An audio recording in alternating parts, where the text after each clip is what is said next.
It's 3 a.m. You should be asleep.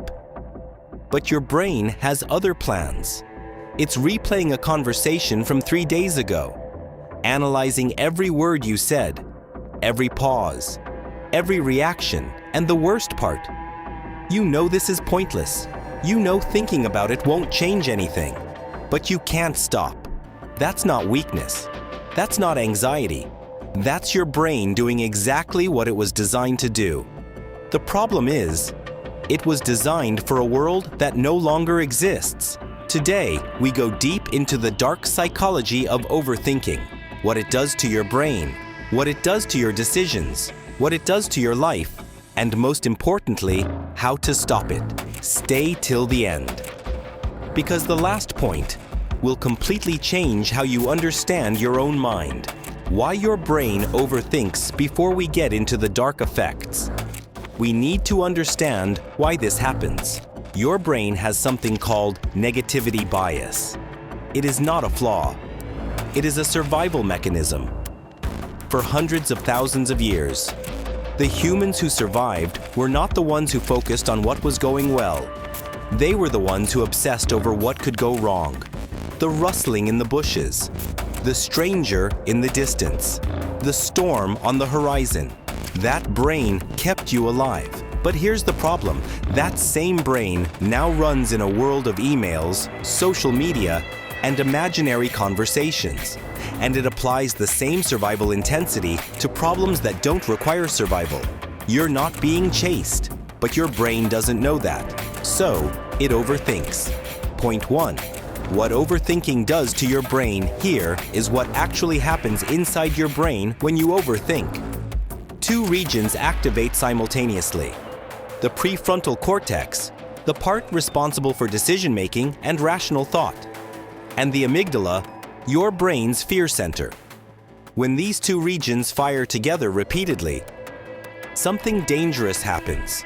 Your thought patterns become both repetitive and emotionally charged. Not just thoughts, emotional loops. Think about the last time you replayed a conversation. You weren't just thinking about it. You were feeling it. The embarrassment, the regret, the frustration, all of it, again and again. That's not thinking. That's your amygdala hijacking your prefrontal cortex and turning a memory into an emotional prison. And here's what makes it worse. Neuroscience research shows that repeated thought patterns strengthen neural pathways. This process is called neuroplasticity. Your brain becomes more efficient at whatever it practices most, including worrying. The more you overthink, the better your brain gets at overthinking, until it becomes completely automatic. Point 2. Why you cannot stop here is the darkest part of overthinking. The moment you tell yourself to stop, it gets worse. This is not weakness. This is psychology. Psychologist Daniel Wegner conducted a famous experiment. He told participants one simple thing: do not think about a white bear. What happened? They couldn't stop thinking about it. The harder they tried to suppress the thought, the more powerfully it returned. Wegner called this the ironic process theory. Think about what this means for you. Every time you lie in bed telling yourself, stop overthinking, stop overthinking, you are making it worse.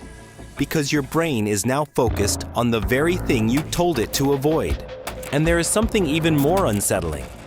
When you overthink because you believe it is helping you, your brain associates overthinking with safety. If I think about this enough, I'll find the answer. If I prepare for every scenario, nothing bad will happen. So your brain doesn't just overthink. It protects itself by overthinking, making it feel necessary, productive, essential, when it is none of those things. Point 3. What it does to your decisions. Here's where overthinking becomes truly destructive. Research confirms something counterintuitive. More thinking does not lead to better decisions. It leads to analysis paralysis. The more options you analyze, the more scenarios you consider, the more your brain spins, the harder it becomes to choose anything. Think about a simple decision you've been avoiding. Maybe it's a conversation you need to have. Maybe it's a choice about your life.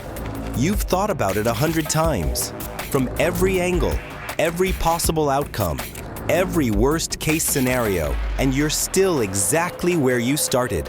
That's not careful thinking. That's your brain using thinking as avoidance.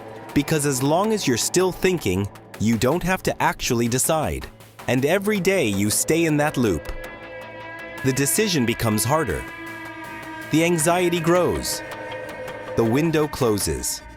Overthinking doesn't protect you from making the wrong choice. It is the wrong choice.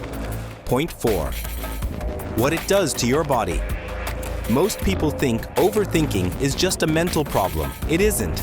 Studies confirm that chronic rumination and worry directly damage the quality of your sleep. You lie awake replaying. You toss and turn. You drift off late. And even when you sleep, you don't rest deeply because your brain is still running in the background. And there is something even more important to understand. Your brain cannot tell the difference between a real threat and an imagined one. So when you overthink a conversation that already happened, or a problem that hasn't happened yet, your brain releases the same stress response as if it is happening right now. Cortisol, adrenaline, full threat response. For something that exists only in your imagination, over weeks, over months, over years. That is not just mental exhaustion. That is your body being destroyed by thoughts that were never real. Point 5. How to break the cycle now. For the part that actually matters, how do you stop? Not with willpower, not with positive thinking, not by telling yourself to calm down. We already know that doesn't work. The answer is neuroplasticity, the same mechanism that made overthinking a habit. Can unmake it. Your brain strengthens whatever it practices. If you have spent years practicing overthinking, you can spend time practicing something else. Not suppression. Redirection. When the thought comes, and it will come, you don't fight it. You acknowledge it. My brain is doing the thing again. Not, I am overthinking. My brain is overthinking. That single shift, from I am to my brain is, creates distance between you and the thought. Psychologists call this cognitive diffusion. Instead of being inside the thought, you observe it from the outside. And from the outside, you can choose what to do next. Not react, choose. 5 truths. Your brain overthinks because it was built to survive. But you are not in survival mode. You are in life mode. And life requires a different kind of thinking. The 3 a.m. thoughts will come. The conversation replays will come. The worst case scenarios will come. But now you know what they are. Not reality, not prophecy, not warnings. Just your brain doing what it was trained to do. And you are not your brain.